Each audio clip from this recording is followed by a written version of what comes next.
bonjour les amis, content de vous retrouver. Salut Geoffroy. Bonjour Bernard. Bonjour Jo. Voilà, aujourd'hui nous avons le plaisir d'essayer de découvrir la nouvelle R8 V10 Plus, qui est le sommet de la gamme Audi, voiture ultra sportive. Cette voiture est équipée d'un moteur atmosphérique, donc on en a déjà parlé, c'est quelque chose qui devient de plus en plus rare. C'est un V10 de 5 litres 2, je pense, de cylindrée et de 610 chevaux. C'est d'ailleurs accessoirement le moteur qui équipe également la Lamborghini Huracan. Donc vraiment un très très beau moulin que je me réjouis de vous faire découvrir aujourd'hui.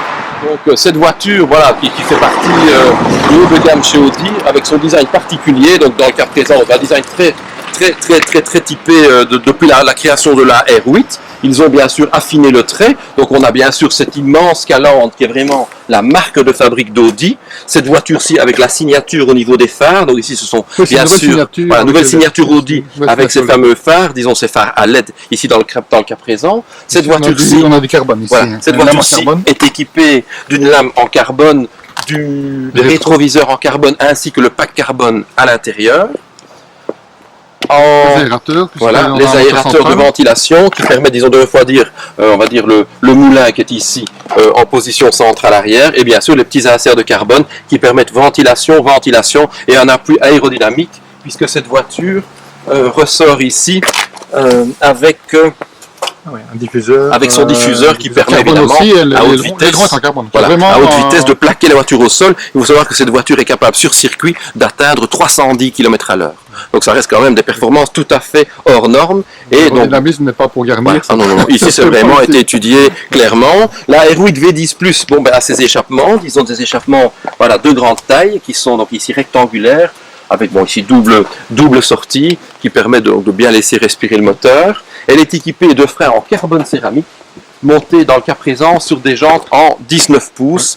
Donc, des carbones céramiques qui sont de série, c'est pas une option. Non, sur la V10 Plus, c'est d'office livré, bien sûr, pour pouvoir arrêter le bestiau sur circuit. Donc, ce sont vraiment disques ventilés à l'avant comme à l'arrière. Et des freins carbone céramique. Donc c'est vraiment, je crois ce qu'on fait de mieux dans la production actuelle. Donc niveau de finition, comme toujours chez Audi, particulièrement exceptionnel. On le voit, un assemblage particulièrement soigné. Une finition très sobre, puisque comme vous pouvez le voir ici, il n'y a plus rien, il n'y a pas de radio. Tout se trouve ici au niveau de l'affichage digital. Donc c'est à partir d'ici que l'on peut tout simplement modifier les paramètres de l'affichage au compteur et éventuellement la radio se trouve là. Ça peut être un petit bémol puisqu'il faut, disons, modifier l'affichage pour obtenir la radio. Voilà, mais sinon tout se trouve ici. Voilà, le GPS également, bien sûr, et les différents paramètres habituels. Même principe que un peu comme que certains constructeurs sportifs, la mise en route, je dirais la mise à feu du moteur se fait par un bouton start ici. Voilà, qui permet effectivement donc de mettre en branle ce fameux V10, donc moteur qui se trouve derrière nous. Moteur central donc sur cette voiture et qui se trouve donc effectivement derrière nous.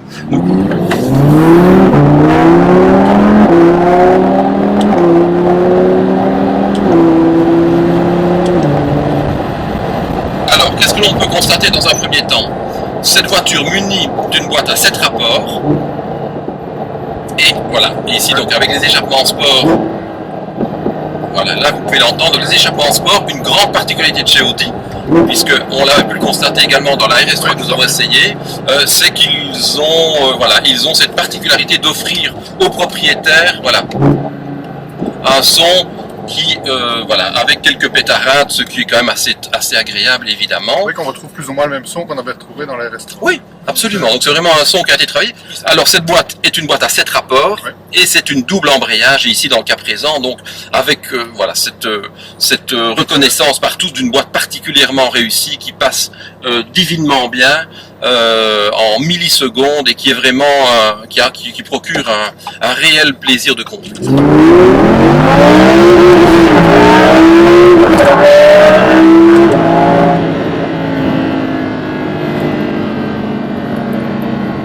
Exceptionnel. Exceptionnel, hein. Accélération. On est sur une accélération Oh, On approche les 3 secondes. à mon avis, je pense que ce n'est pas à 3 secondes 2, 3 secondes 3. J'ai bien l'impression. On flirte avec les 3 secondes. Mais...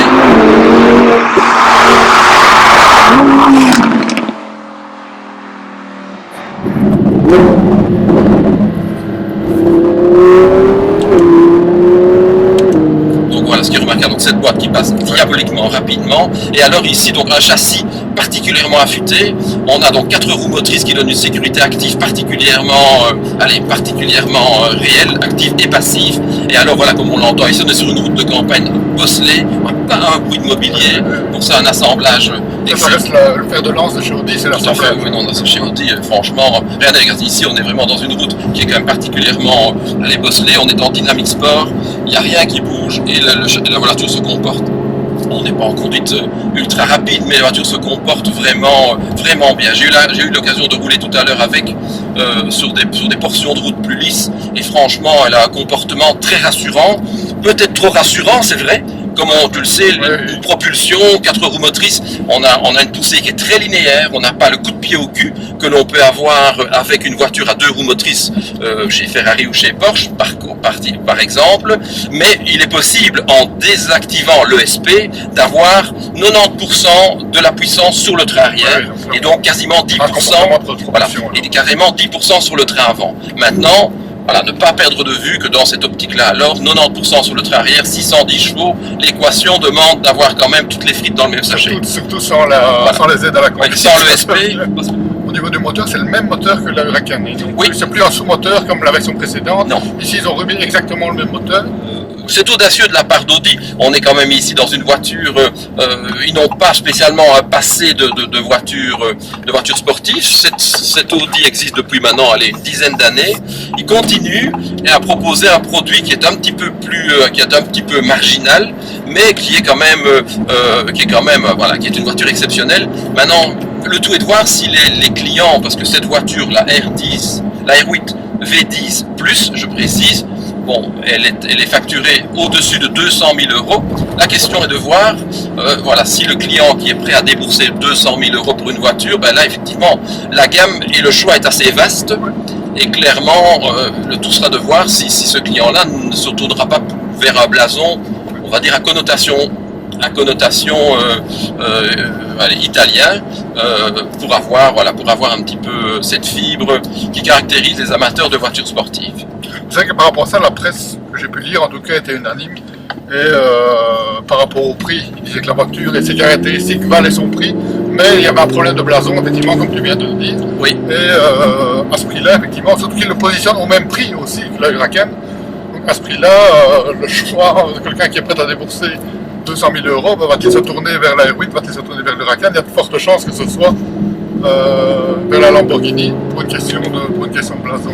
Oui. C'est ça qui est un petit peu étonnant dans le positionnement, puisqu'auparavant, dans la version précédente, c'était déjà le moteur en version dégonflée. Donc exactement. Le moteur de la Huracan était plus puissant, et donc là il y avait une hiérarchie dans la gamme. Ici, elle est passée de la cousine à la petite sœur, à la sœur. Elles sont vraiment mises au même niveau dans la gamme. Et donc là, c'est stratégie. Oui, mais je crois que c'était nécessaire.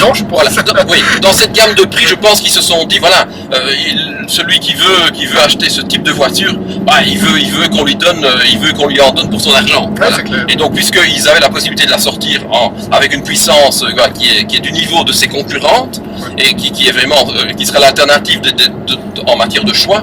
Donc là, je pense qu'ils ont bien fait. Il fallait le faire, et ça permet ainsi à Audi de se positionner clairement par rapport à tous ses concurrents. Donc là, je pense que c'est une bonne chose. En se positionnant chez Audi dans le segment premium et pas le segment supercar, elle n'a pas de concurrence, puisque on peut penser peut-être à l'MG GT, mais qui est un V8 qui a une puissance quand même en dessous de cette voiture-ci. Chez BMW, on a testé les 8, mais c'est un peu leur gamme, mais ils n'ont pas vraiment de voiture de ce type-ci. Donc, dans le segment premium, elle n'a pas vraiment de concurrence. C'est peut-être aussi une niche à remplir de la part d'Audi. Ah oui, absolument. Là. Et ça reste un véhicule qui tire la gamme vers le haut pour offrir justement un véhicule qui permet en termes d'image évidemment de se positionner, en plus de leur implication dans le sport automobile, puisqu'on sait que Audi chasse sur les terres de Porsche et Toyota aussi, donc pour essayer de se constituer une image de constructeur premium de véhicules sportifs. Oui, c'est vrai que par rapport à ça, l'image de la R8 percole sur toute la gamme et c'est aussi peut-être ce qui peut vendre des RS5. Évidemment, chez Porsche, il y a 911 qui est l'image, mais ce sont les Macan diesel ou les Cayenne qui se vendent le mieux, évidemment. Ça, c'est une certitude. Et de la présence de Ralph avec nous aujourd'hui. Bonjour. Voilà, bonjour qui va prendre le volant de cette R8 V10+. Nous aurons ainsi son avis de jeune, de conducteur sportif, sur une voiture qu'il ne connaît pas, donc il va la découvrir avec vous. Et il a accepté de vous accompagner pendant une petite demi-heure pour cette voiture en essai. Ils ont vraiment cherché à rendre le bruit joueur en fait. On n'a plus un bruit linéaire, on a un bruit vraiment sympa. Ils ont vraiment bien travaillé.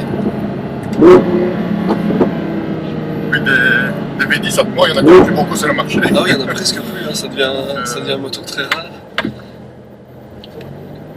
Et puis on va chercher très haut la puissance, ça c'est vraiment ça.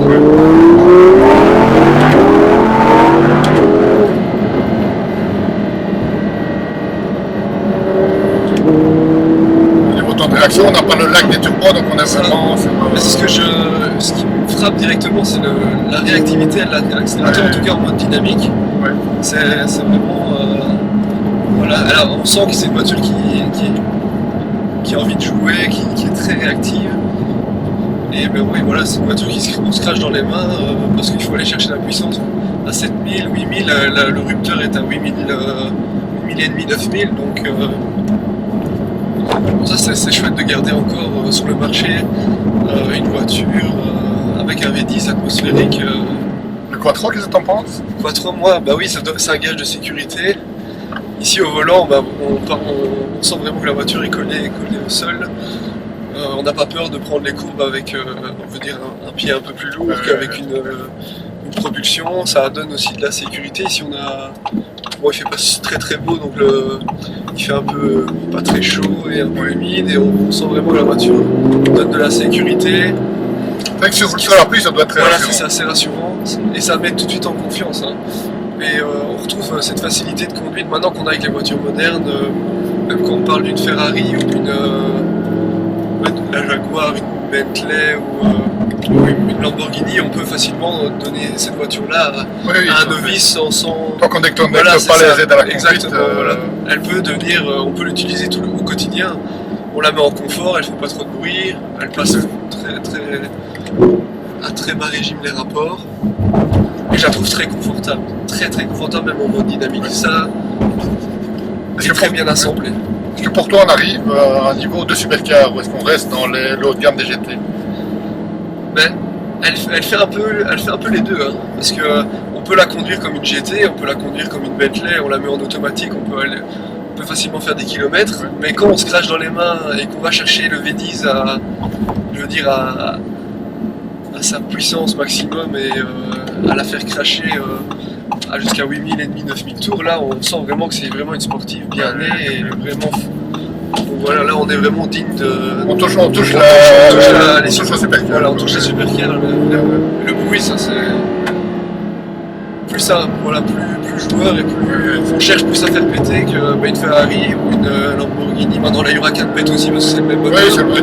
Mais j'ai lu que le son était encore plus travaillé sur la... Ouais, ils ont Lamborghini un peu titane qui pète un peu plus.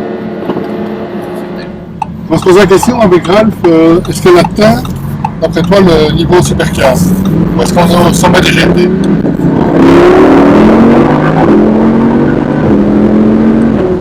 Oui, mais qu'est-ce que tu classes en supercar, toi, Jean? Je ne sais pas. C'est ça aussi. Oui, je pense qu'on est dans les supercars. Pour moi, une GT, c'est quoi? C'est bon, c'est une 911 Carrera, c'est une Bentley Continental. Voilà, c'est une Bentley Continental, c'est la Jaguar qu'on a essayé. Ça, ce sont des GT. La i8, éventuellement, ce sont des GT. Pour moi, ce sont des GT. Dans la catégorie supercar, effectivement, bon, on passe un cran au-dessus. Ils sont des véhicules quand même voilà, plus pensé par des ingénieurs qui travaillent dans les branches compétition des fabricants. Et là, je trouve qu'on va alors chercher, effectivement, on en parlait, les Lamborghini, les Ferrari, voilà. Mais donc, est-ce qu'avec celle-ci, on touche la famille Je pense qu'on est effectivement en pied, je dirais au pied du podium de ces voitures-là. On a une voiture d'ingénieur, on a une voiture particulièrement bien construite qui nous donne un plaisir de conduite non dissimulé, une sonorité agréable. Moi, ce que je retiens, c'est vraiment la sonorité, le moteur, Oui. la boîte de vitesse. Ça passe à une vitesse assez fulgurante. Ouais. Et le côté sécuritaire pour une voiture de ce type-là. Ce sont les trois qualités que je mettrai en avant. Défaut, tu en as relevé, toi? S'il y en a vraiment, qu'est-ce qu'on peut donner? Ouais, c'est ça, s'il y en a vraiment, il faut chercher. Comme je le disais tout à l'heure, Audi fixe un niveau très haut de sécurité, sécurité active, sécurité passive, donc on a les deux réunis. Voilà, à voir si celui qui recherche un véhicule ultra sportif ne sera pas tenté d'avoir un véhicule plus caractériel. Voilà, une propulsion évidemment, avec bien sûr les aides à la conduite, pour avoir le côté la poussée au niveau du train arrière. Voilà, mais bon, cette voiture est clairement dans le très haut de gamme et dans un très haut niveau de finition pour tout ce qu'elle nous offre.